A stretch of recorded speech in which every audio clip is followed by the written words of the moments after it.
Halo, berjumpa lagi dengan saya Andi Neneng Nurfausia SPD MPD yang akan membagikan mengenai materi hakikat bahasa sesi 1. Capaian pembelajaran umum dan khusus, Anda dapat menjelaskan hakikat, sifat, dan fungsi bahasa. Anda dapat menjelaskan keterampilan berbahasa secara reseptif dan produktif. Itulah harapan saya pada materi ini. Untuk rujukan pembelajaran, Anda dapat melihat pada buku pokok MKWU 4108 pada ruang belajar virtual UT. Buku Bahasa Indonesia di Perguruan Tinggi berbasis pembelajaran aktif karya Dr. Aninditya Sri Nugraini, MPD. Untuk platform dan media pembelajaran, saya gunakan e-learning UT, ruang belajar virtual, Instagram Andi Neneng Nurfausia, YouTube Andi Neneng Nurfausia atau Fausia Hoki 88. Jadi bahasa didasari oleh bunyi, ujaran atau lisan. Bahasa juga memiliki sistem. Sistem tersebut berfungsi untuk menyusun kata atau kalimat berdasarkan fonem. Fonem merupakan bunyi yang disuarakan pada huruf dan kata untuk mencapai pemaknaan pembicara. Fonem antara lain A, I, U, E, O, dan seterusnya. Bahasa memiliki makna. Misalkan, pada rangkaian fonem tanpa tujuan pemaknaan U, U, K, B, I, N, I, L, M, C, S, Y, A tidak bermakna apa-apa. Berbeda dengan fonem yang disusun menjadi sebuah kata atau kalimat dengan tujuan pemaknaan. Saya mahasiswa UT. Lalu, bahasa berfungsi sebagai alat pengungkapan.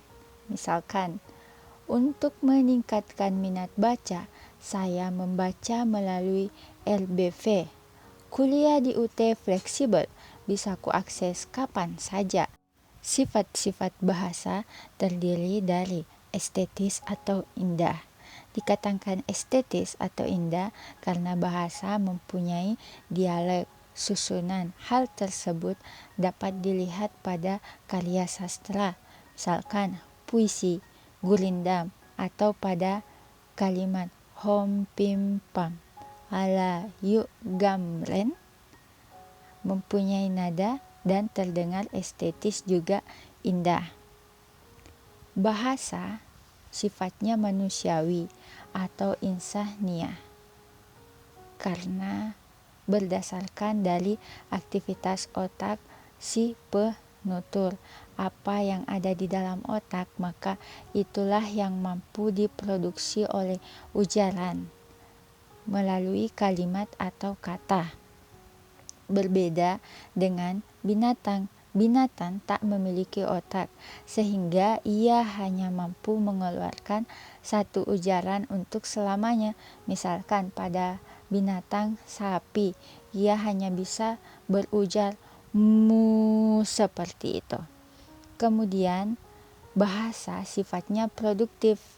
Produktif karena ada fonem dan morfem yang menyusun struktur penggunaan kata dan kalimat untuk mencapai suatu pemaknaan yang diinginkan oleh pembicara. Sifat bahasa dinamis. Dikatakan dinamis karena dapat mengikuti sifat manusia yang selalu berubah, dan bahasa ini potensial. Misalkan, ejaan pertama ada ejaan Vanuposen, kemudian berganti menjadi ejaan Suwandi, lalu berganti lagi menjadi ejaan yang disempurnakan, lalu berganti lagi menjadi Pubi. Contohnya, ejaan dalam bahasa Indonesia, perkembangannya. Pada ejaan Vanuposen dikatakan Suerabaja. Pada ejaan Suwandi dikatakan Surabaya. Pada ejaan yang disempurnakan dikatakan Surabaya. Contoh selanjutnya, perubahan makna. Kata sarjana dahulu kala dikatakan orang yang cerdik atau pandai. Sekarang sarjana dimaknai hanya sebagai lulusan perguruan tinggi. Lanjut, pada kata-kata baru dari bahasa daerah. Saat ini ada kata baru reguk. Asalnya dari Minangkabau. Maknanya memasukkan air ke dalam sampai penuh. Lalu kata-kata baru yang berasal dari bahasa asing. Misalkan kata baru ria, asalnya dari Arab, berarti ia serapan dari luar, yang pemaknaannya sombong atau congkak. Bahasa juga bersifat variatif, artinya beragam. Namun, seorang pemakai bahasa Indonesia yang baik tidak akan terpengaruh oleh dialek bahasa daerah yang beragam. Ragam bahasa dapat dilihat berdasarkan aspeknya. Yang pertama, wacana. Pada wacana ada ragam teknis. Wacana yang digunakan sesuai dengan situasi, kondisi tempat pembicara akan berbicara. Kemudian ada ragam populer, wacana yang digunakan pada kalangan anak muda. Misalkan yang lagi ngetren saat ini penggunaan kata bestie yang artinya teman baik. Kemudian ragam ilmiah, wacana yang digunakan pada lingkungan akademik. Selanjutnya ada aspek sarana. Aspek sarana di sini dapat berupa lisan ataupun tulisan dalam mengungkapkan suatu wacana atau ujaran. Lalu aspek kebakuan. Ragam baku dan ragam tidak baku. Ragam tidak baku tentunya digunakan di kehidupan sehari-hari. Misalkan saat Anda ke pasar. Kemudian ragam baku tentunya digunakan pada waktu-waktu tertentu, misalkan pada wacana di lingkungan akademik, seminar, proposal, atau penyusunan karya ilmiah. Selain itu, bahasa bersifat konvensional. Dikatakan konvensional karena pada pendistribusian silabah terbuka tanpa konsonan atau penutur dapat berdistribusi pada suku akhir kata yang tertutup oleh konsonan.